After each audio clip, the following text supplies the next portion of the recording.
નમસ્તે મિત્રો, આપણા ઘરમાં છે ને કાચની બોટલ લઈને તરત આપણા ઘરના બોલે ભાઈ કાચની બોટલ ઘરમાં નહીં લાવવાની, બહાર મૂકીને આવો. કાં તો તૂટી ગયો ફૂટી ગયો તો કોણ જવાબ આવશે? મારા મિત્ર છે મનોજભાઈ સોની, એમને તો ઘરે એક નહીં બે નહીં 2500 કાચની બોટલો ભેગી કરી છે. મનોજભાઈ, સૌથી પહેલાં સેલ્યુટ છે તમારા વાઈફને, તમારા ફાધરને બધાને.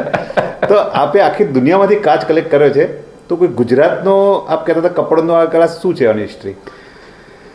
આ કપડવંજનું ડીકન્ટર કહેવાય. ઓકે. અને મોરથુથું નાખીને વાદળી કલર બનાવેલો.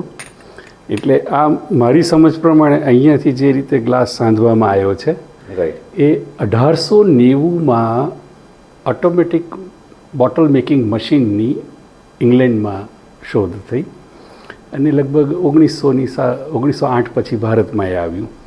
એટલે એ પહેલાં જે પણ કંઈ ગ્લાસ બન્યા એ ભારતમાં અને ગુજરાતમાં કપડવંજમાં બનતા.